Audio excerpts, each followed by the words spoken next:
Good morning. It's Dennis Wilson from AJ Stitching Time. I'm here with my embroidery machine this morning. I'm going to talk to you about the picker.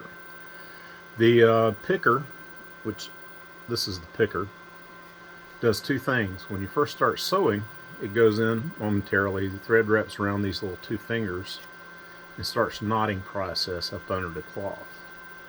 The second thing it does is when you do a trim with it, hang on a second, I'll do a trim for you. When you do a trim, it goes in momentarily, and that determines how long the tail is.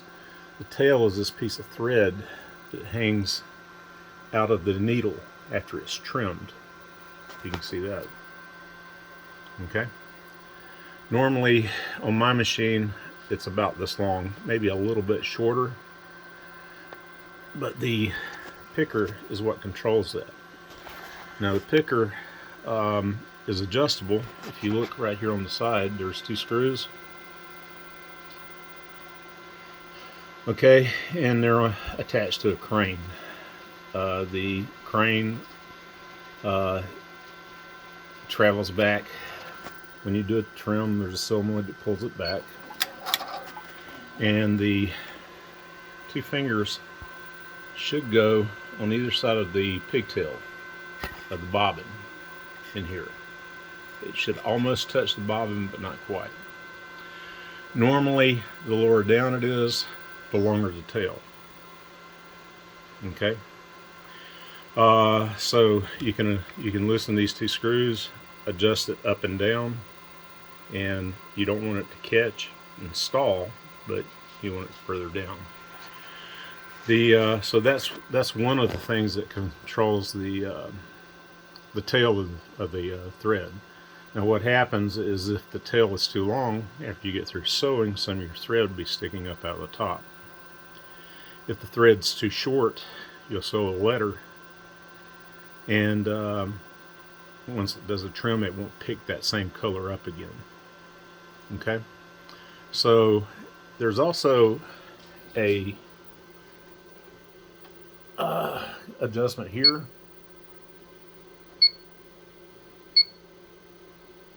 Trim length right there. On this one it's set on 6.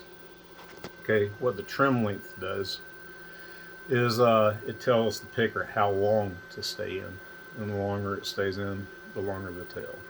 That's not a measurement in inches, that's a measurement, it's just a number. The higher the number, the longer the tail.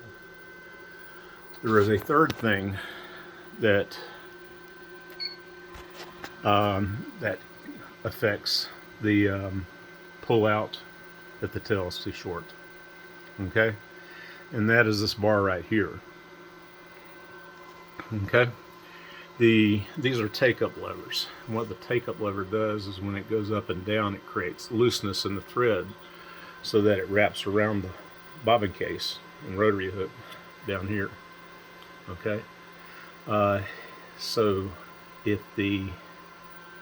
as it makes its complete turn and everything, these springs, which are called take-up lever springs, pull up on the thread just a little bit and does away with some of the looseness.